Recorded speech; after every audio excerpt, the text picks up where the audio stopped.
وسيدي دي توالي انت كيوساك نو على لما تسمسات بوني ضغونا كذا غرفازن داكي ذي الكيباك نبويدا مسلاي السنات تنفقاوين ضغونت نيد تنفقاوين ليلى السبات اكد نادية المبروك غفاني كضغونا كيكين ذي غرفازن ذي الكيباك تيك الدراني تمطوطيس ثلاثة اما نتسين يتوقثوا مسلاي فلاس ذي لي ميديا اكد لابريس كان الكيباك ثكي مسا أبو بكر فاطمة ما الزلفلم فاطمة أزول رشيد. فاطمة أبو بكر الحاطس ومسلاي فلاس كي تدنيغ مسلت كي يشد نسيغ غربازن تصيد مسلاين تليفون التلفزيون كي بكد نولي كان افروي يونو مذيا تي في ا اشدنا ولي تسيد انو غالغون. Madame, merci beaucoup. Je suis vraiment très content que vous soyez avec nous au bilan. Comme bien des gens, je vous ai lu ce matin et puis j'ai été touché par ce que vous avez écrit. Dites-moi, d'abord, pourquoi avez-vous senti le besoin de communiquer et d'écrire à l'ensemble des Québécois et des Québécoises? Ok, bonsoir Monsieur Larocque, merci de m'inviter. En fait, ça fait longtemps que j'essaie d'écrire et même à plusieurs reprises j'écris puis je déchire et je jette, ça fait plusieurs années. À chaque événement, j'essaie d'écrire. Surtout quand j'ai travaillé dans une garderie, à chaque jour j'avais cette envie, mais j'avais peur, pour vous dire la vérité, j'avais très peur. Et puis à chaque mes enfants étaient petits. Je me dis s'il m'arrive de quoi, c'est pas sûr parce que c'est OK. très agressif quand on écrit quelque chose sur qui touche la religion. Mhm. Le monde devient très agressif. Donc j'avais vraiment peur. Ah oui, Maintenant, hein? j'ai dit que Mais puis-je vous demander de quoi aviez-vous ou avez-vous peur exactement? j'avais peur des représailles parce que déjà même juste sur les réseaux sociaux, si on écrit juste un petit mot sur la religion, on a des attaques agressives très très très violentes. Donc moi j'avais peur vraiment d'attaques physiques pour vrai. Donc, et les enfants étaient petits, donc là maintenant j'ai dit après l'événement de l'école Bedford, j'ai dit non mais ça doit s'arrêter.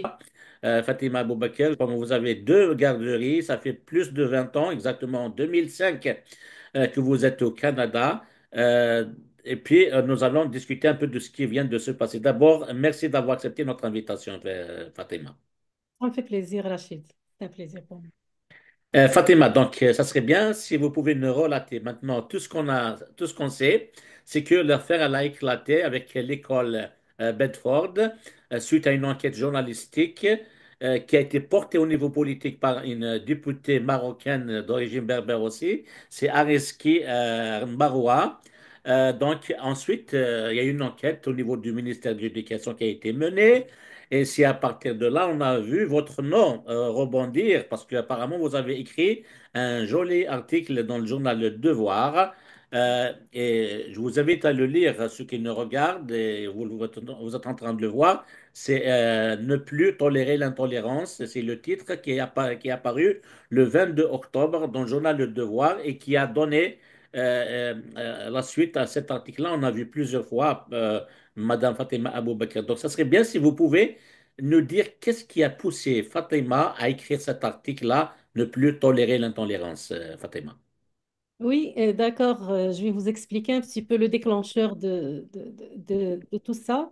En fait, j'écoutais les nouvelles comme tout le monde. En plus, j'écoutais même juste quand je conduis vers mon travail ou je retourne. Et puis à chaque fois, je tombe sur l'école Bedford. L'école Bedford, l'islamisme, l'entrisme religieux. Et puis, un dimanche, j'étais dans mon salon, j'ai fini mon ménage, je regardais la télé, et puis, encore une fois, à l'école Bedford. Mais j'ai dit, mais voyons donc, est-ce qu'au Québec, c'est juste maintenant qu'on découvre qu'il y a de l'islamisme qui est en train d'entrer tranquillement, pas vite, dans toutes les institutions, dans toutes les écoles? Parce que moi, j'ai vécu ça dans une garderie depuis 2009-2010 jusqu'à 2011. Je sais qu'à 2011, je travaillais plus dans cette garderie. Donc, j'ai même pris un crayon et une feuille, c'était même pas sur mon laptop, j'ai commencé à rédiger. Et puis, euh, tout de suite, le titre, j'ai même pas réfléchi, parce que je trouve que l'islamisme, c'est de l'intolérance. Eh bien, tu incites les gens à la violence, à la haine, c'est vraiment de l'intolérance. Et je trouve que le système, il tolère cette intolérance. Donc, c'est pour ça que je l'ai nommé Ne plus tolérer l'intolérance. Et j'ai écrit juste mon expérience. Je l'ai écrit spontanément, sans trop réfléchir à ce que j'ai écrit. J'ai essayé juste de ne pas nommer des noms. Et puis j'ai écrit cet article et je l'ai envoyé au devoir. Puis eux, ils m'ont répondu vite. Ils m'ont dit, on va le publier. Et puis c'est suite à cet article que j'ai été contactée par les médias. Ils trouvaient que ça. Mais apparemment, j'ai découvert qu'ils ne le savaient pas, qu'ils ne savaient pas que ça existe, tout ça, au Québec, au niveau des garderies. C'est pour ça qu'il y avait une enquête qui était faite suite à mon article. Et là, on découvre 26, je crois, ou 29, 26, quelque chose, CPE et garderies subventionnées par le gouvernement qui sont toutes à vocation religieuse. Le problème, c'est que quand les gens entendent garderie religieuse, j'ai l'impression qu'ils croient que juste on apprend aux enfants les principes de la religion. Nous, notre prophète, c'est tel. Non, non, c'est vraiment plus loin que ça. Parce que quand tu es à vocation religieuse, tu apprends tes valeurs, tu apprends tes principes fondamentaux et c'est pas juste des pratiques et des rituels. Donc, on apprenait aux enfants c'est quoi être musulman, et le musulman, c'est selon eux, là, je parle toujours de cette doctrine, selon eux, être musulman, t'es déjà mieux que tous les autres. Et puis, ces gens-là, tu as le devoir de les détester, de les haïr, ces gens-là. Tous ceux qui ne sont pas musulmans, c'est des mécréants et il faut les détester. Donc, on n'avait pas droit à aucune célébration d'aucune fête, par exemple, parce que dans les garderies, on a un programme pédagogique qui est fait par le ministère de la Famille. Et suite à ce programme, il y a des thèmes de l'année. Et donc, sur la base de ces thèmes, on essaie d'apprendre aux enfants beaucoup de choses pour développer leur sphère de développement. Donc, on va profiter du thème de Noël, par exemple, pour apprendre des chansons de Noël, raconter des contes de Noël, faire des bricolages de Noël. Donc, il y a leur apprendre le partage pour Noël. Donc, on était interdit de célébrer et de parler de ces thèmes. Noël, Saint-Valentin, Halloween, les anniversaires, les fêtes d'anniversaire, c'était interdit jusqu'à vraiment chicaner quelqu'un qui parle d'anniversaire d'un enfant. Et nous, pour les éducatrices, nous étions obligés d'assister à un cours de religion à chaque jeudi. Je me souviens vraiment bien que c'était chaque jeudi parce que les vendredis, ils ont la mosquée. Donc le jeudi, il y a un cheikh qui se présente à la garderie pendant notre pause à laquelle on avait droit pour manger, pour faire ce qu'on a à faire. Et puis, on était obligés d'assister à ce cours. Et dans ce cours, il nous apprend c'est quoi vivre dans une société de mécréants. C'est-à-dire, dans la société de mécréants où l'on vit, on a droit de toute façon à, par exemple, Ce qu'ils entendent par société mécréants comme leur terminologie, c'est le kuffar. C'est le Koufar. kuffar. C'est Et puis vraiment ils vivent chez eux. Ils vivent chez eux. Bon, c'est pas grave. exactement. Mais sérieusement, moi, quand je sortais de cette... Au début, c'était pour moi, c'était juste... C'était comme des anecdotes. C'était drôle. J'arrive, je raconte à ma famille, je leur dis, waouh, vous avez... Ils ont parlé de ça aujourd'hui à la garderie. Je trouvais ça très bizarre. Mais à un certain moment, ça devient très sérieux leur affaire parce que ça se répète à tous les jours, ça se répète à tous les jours. Et puis, je me souviens, un jour, il y avait la graduation des enfants de la garderie. Fait que une personne qui s'occupait des achats est allée chercher des robes dans un magasin que je nommerai pas, elle a apporté les petites robes pour les fillettes et tout. Mais c'est des robes qu'elle a amenées et on a célébré avec, on a fait la graduation et puis elle les a retournées au magasin comme c'est des choses il y avait des défauts. Mais j'ai dit, mais voyons donc, tu pouvais juste les acheter et puis les utiliser l'année prochaine et tout. Non, non, elle a dit, de toute façon, pour les koufars, on a droit même de voler leur argent. C'est notre droit. Mais c'est incroyable, ils se donnaient des droits incroyables. Un enfant, il se mettait, je me souviens de lui, très très bien, il doit avoir grandi, puis il montait sur la table, il prenait un jouet en mousse, il l'utilisait comme une épée, et puis il montait, et puis il criait sur la table, Allahu Akbar, et puis il fait les gestes d'égorger ou de tuer. Et puis les éducatrices étaient tellement fières de lui. Et tout le monde se précipitait pour le raconter à ses parents à l'arrivée. Parce que les parents aussi, c'était de cette communauté. C'est vraiment tous. D'ailleurs, ils appartenaient à une association. Donc il faut être membre de cette association pour avoir droit à une place. C'est une garderie subventionnée, là, on s'entend bien. Donc, donc quand je dis vocation religieuse, c'est pas juste une vocation religieuse de pratique rituelle, c'était vraiment au niveau aussi du châtiment corporel. Il y avait, je me souviens, ben, les enfants, d'abord, je commence par ce mauvais traitement qui, l'enfant ne peut pas manger avec sa main gauche s'il est gaucher. C'était interdit. Il y avait un petit qui était gaucher, qui, qui avait un blocage complètement parce que à chaque repas, il faut qu'il prenne la cuillère par la main droite. Il n'était pas capable. Ce qui fait à chaque fois qu'on annonce l'arrivée d'un repas, il commence à pleurer. Il faisait des crises. Il pouvait passer toute la journée sans aucun morceau dans sa bouche. C'est incroyable.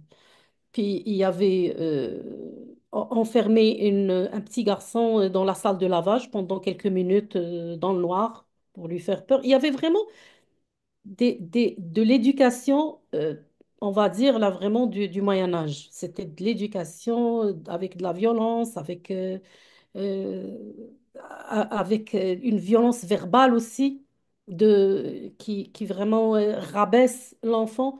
Il y avait tout ça dans cette garderie. Donc, j'ai parlé, moi, je suis vraiment pas le genre aussi qui va se taire, donc je parlais avec les personnes. Ils étaient très confiants.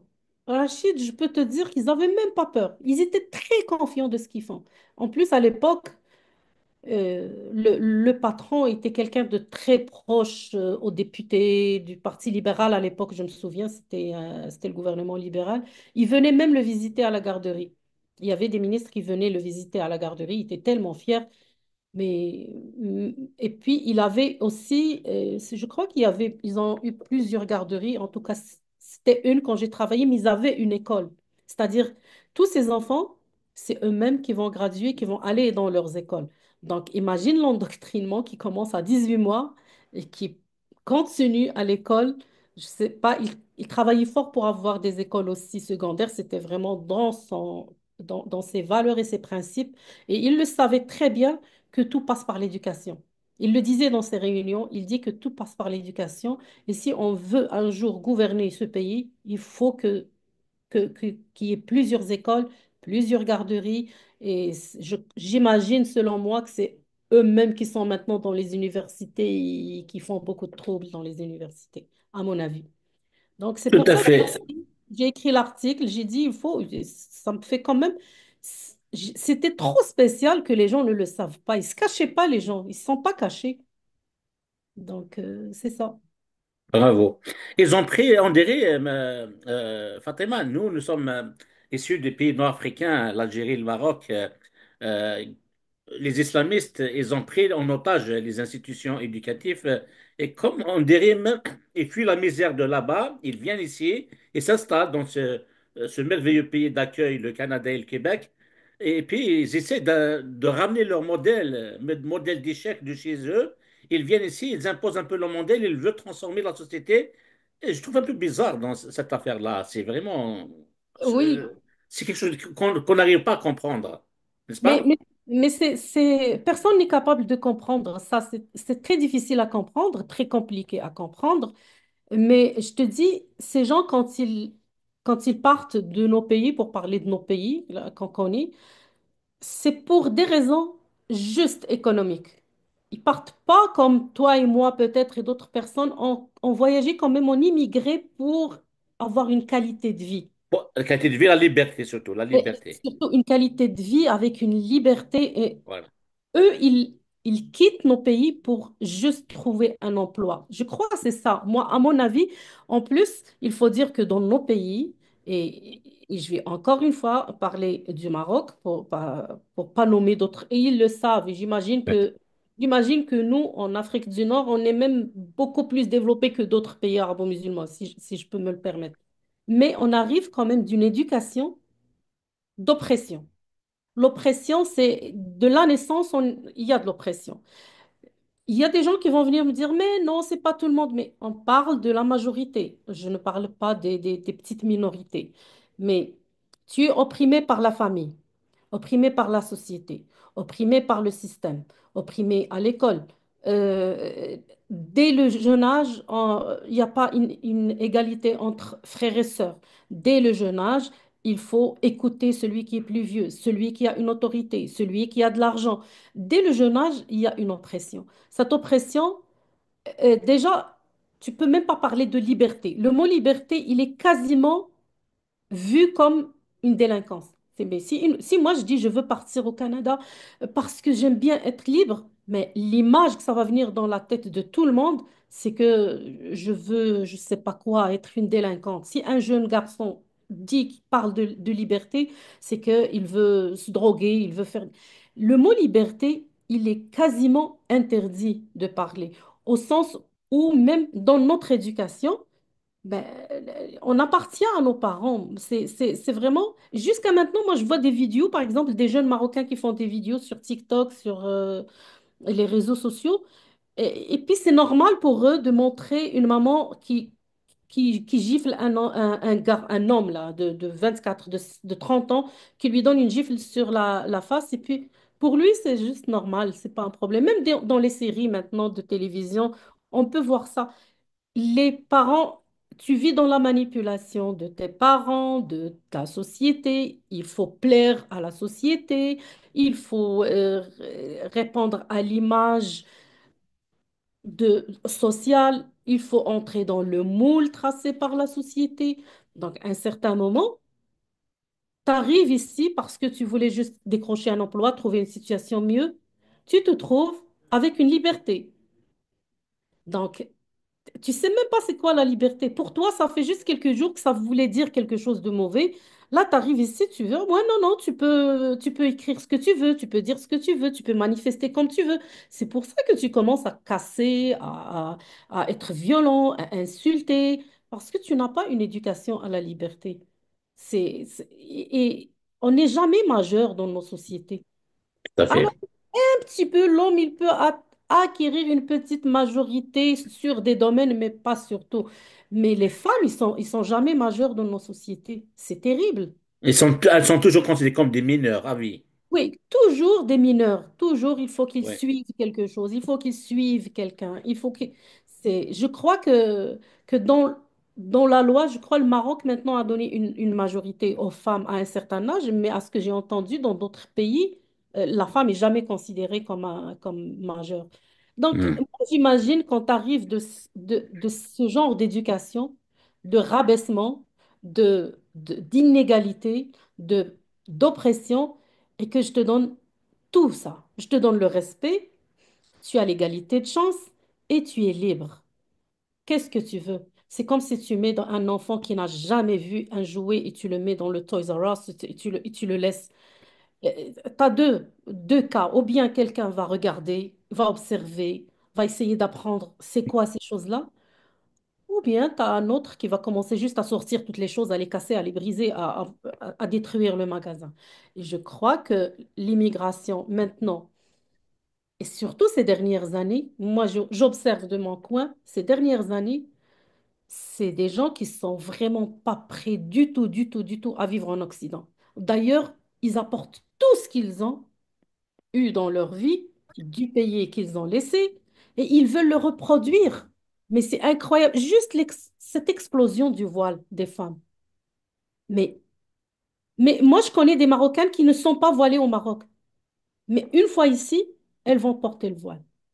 Et comment tu expliques ce phénomène? C'est vrai, je l'ai remarqué moi aussi avec les Algériennes. Moi, je dis c'est un problème d'incapacité de s'intégrer. C'est-à-dire, ils ne se donnent même pas le temps de s'intégrer parce qu'elle arrive, les 2 premiers mois, elle porte le voile. C'est-à-dire, il ne s'est même pas donné le temps de voir le pays où est-ce qu'il est, d'aller vers les autres, de regarder les centres communautaires. Moi, je me souviens quand je suis arrivée ici, il y avait un centre communautaire dans mon quartier. Et c'est là où j'emmenais mes garçons pendant les temps libres. Et c'est là où je rencontrais les Québécois. Et puis on faisait des soupers communautaires, on faisait des activités aux enfants. Et c'est là que j'ai connu les gens d'ici. Mais quand tu arrives et que tu te voiles, tu t'enfermes et tu commences à chercher juste les gens de ta communauté, ben, moi je l'appelle une immigration géographique. Parce que tu vis ici, et la télé. tu t'abonnes à la télé de ton pays.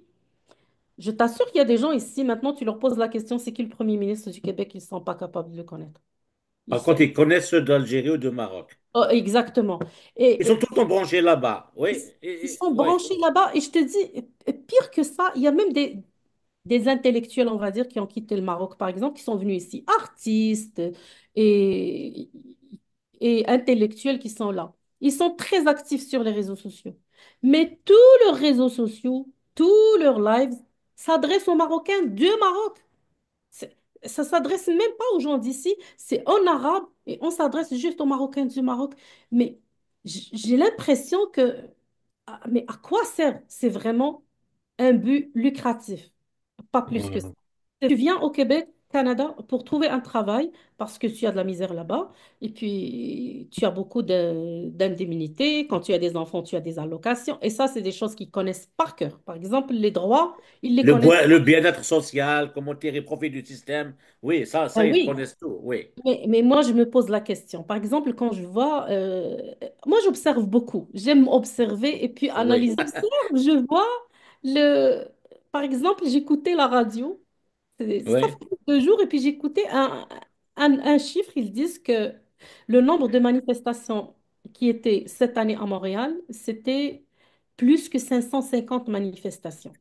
On s'entend oui, que dans l'année, il y a 365 jours. Donc, c'est presque le double oui, par jour. Ces oui, gens, exactement. ces Oui, gens-là qui manifestent tous les jours, ben d'abord, ils ne travaillent pas parce que tu ne peux pas. Toi et moi, on travaille 40-50 heures par semaine. Donc, tout à fait. moi, si je veux manifester, il faut que ça soit un samedi entre telle heure et telle heure, une fois par mois. Là, mais chaque jour, tu es ou bien sous l'aide sociale, ou bien sous le chômage, ou bien dans des arrêts maladie infinis, parce qu'ils le savent aussi, que tu peux aller chez le médecin et dire que j'ai un harcèlement au travail, je suis malade, et puis le pauvre médecin, il te croit sur parole, il ne peut pas prendre de risques. Il t'inscrit des arrêts maladie, et puis tu vas manifester. Mais parce que c'est pas possible, il faut travailler pour vivre. Tu manifester tous les jours, comment tu vis? J'ai Oui. juste une question. J'ai l'impression que c'est la CNSST fait une recherche entre cette population, il va trouver qu'elle donne beaucoup d'argent à des gens qui sont juste en train de casser et de Et, manipuler. et ils vont faire beaucoup d'économies dans le budget parce que Eh c'est oui, bon. Oui, oui, oui, c'est parce vrai. qu'entre-temps, ils travaillent en noir. Les quelques heures qu'ils ont de Voilà, libre, à part manifester, ils vont travailler en noir. voilà. Donc, ils vivent mieux que toi, que moi, que tous les Québécois qui travaillent. Fatima, je reviens au sujet parce Oui. que, comme je l'ai dit au début, j'ai dit comme quoi vous êtes intervenu suite à cette enquête menée par la journaliste et que Marois Arisca, députée du parti PLQ, Parti libéral du Québec, a soulevé au niveau politique, que vous avez écrit le 22 octobre un article au journal Devoir. Ensuite, vous étiez invité dans tous les plateaux, etc. C'est bien. Mais j'ai remarqué, Fatima, que une année, même, voire même une année et demie avant, exactement le 22 mars 2023, vous avez signé un autre papier au journal Le Devoir, le Québec Bashing en anglais, pour faire avancer l'agenda islamiste. Et pourtant, vous avez tiré la sonnette d'alarme. Ça n'a pas fait de bruit à cette époque-là. Pourquoi? Mais non, celui-là, il a fait du bruit, l'article en lui-même. J'étais invitée par quelques médias, mais c'était pas comme maintenant. Je crois que maintenant, parce qu'il y a un contexte, à mon avis. Il y a un contexte, il y avait l'école Bedford qui était vraiment un cas extrême. C'est pour ça. Donc, mais c'est Ouais. très important. Cet article aussi, je raconte une expérience personnelle. Je vous dis de quoi parle l'article. Moi, quand j'ai vu cette explosion du voile, j'ai vu cette islamisation de la société, je voulais faire quelque chose, je voulais faire ma part. Comme citoyenne, j'ai dit, il faut que ça bouge, il faut qu'on fasse quelque chose. Et puis j'ai vu aussi, j'ai vu des enfants des jeunes, on va dire, adolescents ou jeunes adultes qui étaient carrément pris par les mosquées et puis qui sont devenus extrémistes dans leurs pratiques. Puis on leur vole leurs meilleures années de la vie. Donc j'ai dit, il faut qu'on bouge, il faut qu'on fasse quelque chose. En fait, moi, ça fait longtemps que je voulais faire quelque chose, mais je ne savais pas quoi faire. Et puis, j'avais pas le temps, malheureusement. Je travaille beaucoup, beaucoup, beaucoup. Donc, j'ai dit en 2022, Tiens, je vais inviter un penseur égyptien qui appelle quand même à l'amour, à l'humanisme, qui est contre cette violence, qui appelle à une relecture de la religion, il a de belles valeurs. Parce que De qui il s'agit? Ahmed Saad Zaid, si vous connaissez. Ok. Donc, j'ai invité Ahmed Saad Zaid sur mes frais même personnels. Je l'ai invité ici à Montréal. Et puis, on a organisé, j'ai fait un petit peu de publicité. Et puis, il y avait des gens qui sont venus. Donc, j'ai dit, waouh, puisqu'il y a des gens qui s'intéressent à cette personne, d'abord, ils sont un petit peu dans l'idée humaniste, qu'ils sont contre cet islamisme, qu'ils sont contre cet entrisme. Et puis lui-même, il nous a proposé, et pourquoi vous ne créez pas une association ici maintenant que vous avez la chance de vous rencontrer entre vous? Parce que moi, je connaissais personne de la communauté arabo-musulmane, mais vraiment personne à part dans mon travail.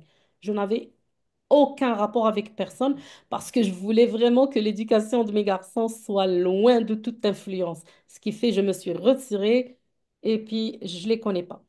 Donc, j'ai dit, wow, c'est une bonne idée. Là, j'ai créé une association avec d'autres personnes. Là, c'est la première fois que je vais découvrir du monde d'autres pays à part les pays de l'Afrique du Nord, c'est-à-dire d'autres pays du Moyen-Orient et tout. Puis, on s'est réunis, on a créé l'association, on a dit, OK, on va créer une association, on va commencer à sensibiliser. Moi, mon idée, c'est sensibiliser les gens contre cet islamisme qui est en train d'entrer progressivement dans la société. Et puis, inciter au vivre ensemble, à l'amour, à tout ça. J'ai créé l'association, ça n'a pas duré quelques mois, je vais dire.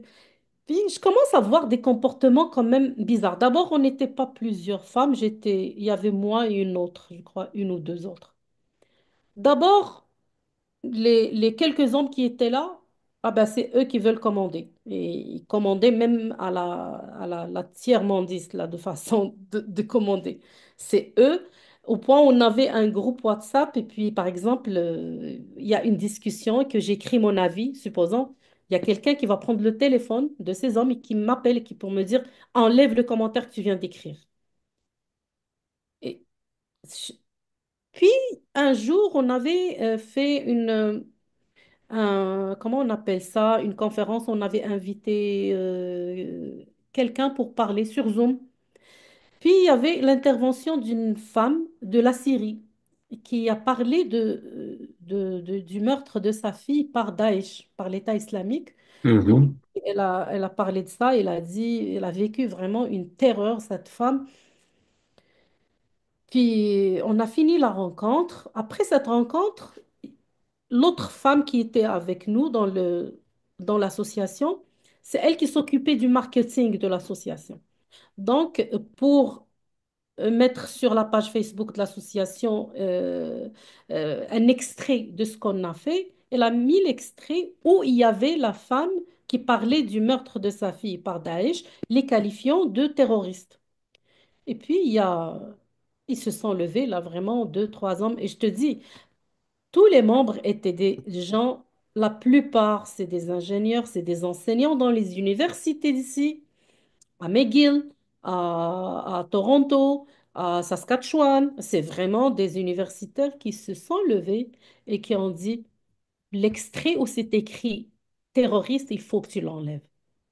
J'ai dit, mais non, Waouh. non, ça va rester parce que c'est une organisation terroriste. Et puis, il y avait une grosse chicane.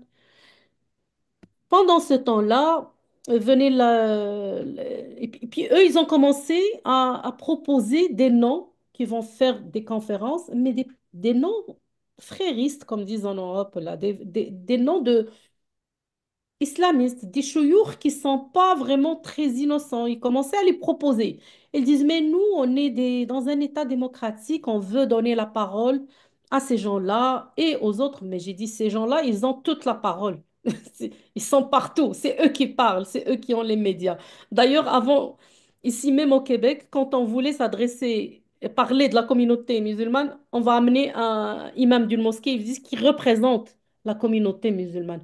Mais Mais qui a dit qu'il représente la communauté musulmane? Nous, est-ce que c'est un député? On n'a jamais voté pour lui. Et puis, il vient dans les meilleures tribunes et puis il parle au nom de la communauté musulmane. Donc, ces gens-là, moi, je me suis opposée. J'ai dit, moi, je ne donnerai pas une tribune, même si c'est sur YouTube, à des gens comme ça, parce que déjà, ils ont beaucoup de médias où est-ce qu'ils parlent. Je ne vais pas leur faire plus de publicité à leurs propos. Entre-temps, il y avait la nomination de Amira El Gabaoui dans le poste de... Elle a Oui, été... celle qui s'occupe, qui a été nommée par Justin Trudeau comme Exactement. l'islamophobie, contre Exact. l'islamophobie. Et puis, Oui. on a fait une réunion pour parler de notre position sur ça. Moi, j'étais contre la nomination. Non seulement c'est un non-sens, mais c'est vraiment une arme entre les mains de l'islamisme radical. C'est une porte pour l'islamisme radical pour entrer dans les institutions et gouverner. C'est incroyable. Et celui qui se plaint, il va être traité d'islamophobe. Ben oui, parce que ça, c'est la technique principale. C'est on va commettre une terreur et puis on va tout de suite se plaindre d'islamophobie. Et c'est ce qu'elle fait d'ailleurs, elle. Si tu as remarqué, quand il y avait à n'importe quel moment où il arrive un problème avec l'islamisme, par exemple, quand ils ont brûlé les synagogues, elle va sortir tout de suite pour dire, mais moi, je veux pas qu'il y ait d'islamophobie. Mais madame, c'est les autres la victime, là, c'est pas toi, là. Pourquoi tu parles maintenant? C'est vraiment, il donne même pas l'occasion à l'autre de vivre son deuil. D'ailleurs, ce mot islamophobie me rappelle, parce que quand vous avez écrit cet article en 2023, que vous avez signé en 2003, il y a eu des réactions par la suite dans un journal qui s'appelle Le Courrier de Pont-Neuf, qui a quelqu'un qui a écrit un article, un journaliste, il s'appelle, il vous défend en fait, hein. Une Oui, musulmane islamophobe, point d'interrogation, comme on est en train de le voir. Ça veut dire comment vous traitez une musulmane qui est en train de exactement. vous dire que ce que vous faites, c'est pas correct. Comment vous la traitez d'islamophobie? Ça, c'est entre parenthèses. Vas-y, Oui, continuez. mais c'est ça, effectivement. Eux, ils ont, en fait, ils ont deux armes. Ils ont le racisme et l'islamophobie. A fait taire les gens en Occident et les gens ont peur d'être traités de racistes et d'islamophobes. Sauf que ça, c'est vraiment une création faite par les frères musulmans depuis le début, là. Écoute, le génie des frères musulmans, c'est qu'ils connaissent la mentalité occidentale. Et l'Occident ne connaît pas la mentalité des frères C'est musulmans. ça. C'est vraiment ça le génie. Donc, c'était pour revenir à l'association, mais ils ont commencé à défendre le poste de Amira El-Rabawi, mais d'une façon incroyable. Il y avait des chicanes, des grosses chicanes, là, tu restes plus dans l'association si tu défends pas le poste. J'ai dit, écoutez-moi, je resterai pas dans cette association. Je l'ai créée pour d'autres objectifs. Vous l'avez manipulée, vous l'avez volée. En fait, j'avais même mis l'adresse de chez moi, moi, pour comme siège social de l'association. J'ai dit, je ne veux plus rien savoir de vous. C'était une expérience. Je croyais vraiment beaucoup en les intellectuels immigrants qui sont ici. Encore une fois, je généralise pas. C'est certain qu'il y a des bonnes personnes, mais moi, je croyais beaucoup en ces gens-là. J'ai vu, c'est des enseignants dans les universités et puis des gens modernes, des gens qui vivent leur vie. Mais apparemment, c'est juste fake. Tout ça, c'était C'est vraiment... vrai. Et j'ai Et claqué cette association et j'ai écrit l'article que j'avais écrit. très bien. Mais juste j'ai remarqué, il y a une certaine lueur d'espoir. Qu'est-ce que tu penses de ce mouvement qui a vu le jour depuis maintenant de nombreuses années dans tous les pays arabes et musulmans, que ce soit au Maroc, en Algérie, en Tunisie, en Arabie Saoudite, en Irak, en Égypte, le mouvement d'apostats, ils sont nombreux, qui remettent en cause, je ne sais pas si vous les suivez, là, à Montréal. Il y a un Kabyle, Jacques Le Fou, il y a aussi en Algérie, de la partie de Suède, Meho Bouchama, il y a beaucoup de Marocains, Tunisiens, Algériens, même Saoudiens, même Oui, Irakiens, qui sont en train de débattre sur ces questions de religion sans tabou. J'aimerais bien savoir c'est quoi le point de vue de Fatima. oui, oui, oui. Il y a vraiment un mouvement, mais il faut dire qu'en contrepartie, les autres aussi, ils travaillent beaucoup sur les réseaux sociaux. Puis ils sont nombreux. Nous, quel que soit le nombre de personnes, on peut les compter sur les mains, mais c'est déjà une lueur d'espoir, comme vous dites. C'est vraiment une lueur d'espoir. Moi, si j'étais, moi, j'allais dire, pour ceux qui ont un mot à dire, OK, défendez l'islam, c'est correct, mais ayez le courage de dire qu'il y a des versets violents, il y a des versets, dites, il faut faire une relecture. Mais si tu leur proposes une relecture, mais pour eux, tu es en train d'être mécréant, kafir, parce que comment tu peux relire l'écriture et les dires de Dieu et du prophète? Par exemple, moi je me dis, si cette femme qui a ce poste très influent, mais qu'elle vient nous dire que vous avez raison, il y a des choses violentes dans la religion musulmane, il faut les relire, il faut les interpréter d'une autre façon. On va dire que ces versets étaient bons pour une époque. On va le dire, on va accepter. On va dire, on ne savait pas que ça, qu'est-ce qui se passait, ça fait 1400 ans. OK, on vous l'accorde. Mais maintenant, on connaît notre société, puis on est dans une société démocratique, que le monde avance, que le monde évolue, mais vient nous dire qu'il faut relire ces choses-là. Il n'aura jamais le courage. Moi, je la mets en défi de venir nous dire qu'il y a des hadiths qu'il faut enlever, qu'il y a des versets qu'il faut enlever, qu'il faut dire qu'ils sont caducs. Ça marche pas maintenant. Mais eux, ils disent que tout ça, ça marche en tout temps et en tout lieu. Je finis avec une question, Madame Fatima Boubacar. C'est que nous sommes au début de l'année 2025. Il y aura un débat au niveau du Parlement québécois sur qui va donner suite à l'enquête qui a été menée. On n'est pas le ministre de l'Éducation. D'après vous, qu'est-ce qui va se passer? D'après moi, ils vont avoir même d'autres surprises. Ils vont faire des enquêtes, ils vont trouver qu'il y a de l'entrisme religieux dans les écoles qu'ils sont en train d'enquêter, et puis qu'ils vont découvrir d'autres institutions, qu'ils vont découvrir d'autres endroits, parce que oui, la laïcité, c'est la clé. Dans notre société, on est dans une société laïque et nos institutions, ils doivent être laïques. Mais il y a l'œuf qui fait naître tous ces problèmes, c'est les mosquées. Les mosquées, est-ce que le gouvernement peut avoir un contrôle sur ça? Moi, je dirais qu'il faut qu'ils aillent chercher là. Parce que les mosquées, c'est vraiment un nid, c'est une usine qui fabriquent la terreur dans le pays. Ils ne le savent pas. Je les mets en garde. Ce n'est pas exagéré. Moi, au moins autour de moi, au moins, moi, je connais deux personnes qui ont pratiquement abandonné la vie dans un sens normal pour se donner juste à la pratique extrême de la religion. Dites-vous que ces gens-là, ces élèves dans les écoles, c'est, il n'est pas c'est pas obligé qu'il appartient à une organisation pour qu'il fasse une action méchante. Il suffit qu'il assiste à une khutba, à un discours de vendredi à la mosquée et que le imam appelle à une violence. Et il va le faire individuellement parce qu'il lui a montré beaucoup de bienfaits si il le fait. Je vous dis, les imams dans les mosquées, ils font ce que font, malheureusement, je vais dire, on va peut-être voir si c'est ou pas.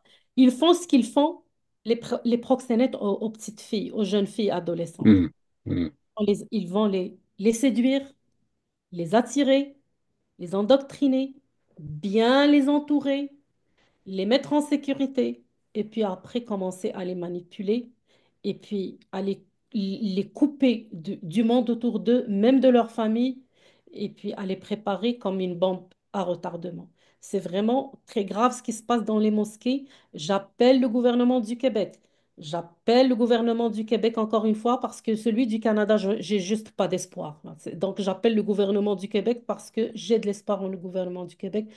Agissez, les mosquées fabriquent des bombes à retardement et puis ils sont capables. Moi, je connais un imam qui demande aux jeunes de ne pas contracter d'assurance pour conduire leur voiture parce que c'est interdit l'assurance en islam. Mais imagine, il les appelle vraiment à faire des choses illégales sans parler des discours haineux, de la violence. Je te parle juste d'un truc qui est vraiment légal que tu ne peux pas conduire sans contracter une assurance. Sans parler des problèmes qu'ils leur font avec leur famille pour l'achat de leur maison, sans parler de l'isolement, sans parler... Je connais deux jeunes au moins qui sont arrivés à la maladie mentale, là, qui sont en train d'être traités par des psychiatres qui ont atteint la psychose, qui pour lui, moi, toi, qu'on déclare toujours qu'on est musulman, pour lui, on est des mécréants et qu'il faut qu'il nous élimine. C'est très grave ce qui se passe au niveau des mosquées. Donc, pour revenir à la question, est-ce qu'ils vont... Je crois que le ministre Drainville, quand même, il a montré beaucoup de volonté. J'ai beaucoup d'espoir en lui, mais il faut qu'il renforce ce principe de la laïcité. Il faut qu'il l'enseigne aux élèves dès le début. Il faut que les sanctions soient aussi très dures. Il faut toucher l'argent des gens, il faut toucher les portefeuilles des gens pour qu'ils arrêtent de, de travailler pour cet islamisme. C'est vraiment, comme j'avais dit déjà, c'est comme une carie qui est en train de était pour le découvrir. Là, ça prend pas la tête à Papineau, comme on dit au Québec, pour le voir. C'est Hmm. vraiment très flagrant. Ma chère Fatima Boubacar, merci beaucoup. Grand plaisir. Et puis, je vous reviens. Certainement, il y aura de rebondissements, même prochainement, pour avoir un peu votre analyse des faits. Ceci dit, merci beaucoup encore une fois. Et puis, je vous souhaite bonne année. Je ne l'ai pas dit au début, mais je vais le dire maintenant. Bonne année à toi, Rachid. Merci beaucoup pour ton invitation et puis merci pour cette émission. Sérieusement, ça donne ça fait partie de la lueur d'espoir. Ah, Et puis, tellement. je dis bonne année à Mazir aussi. Alors, bonne année. Voilà. Merci. ملكي وين كنت تدي قمني ذنار أكيد نسات جرار تملي ذاك اللي اسمه فاطمة أبو بكر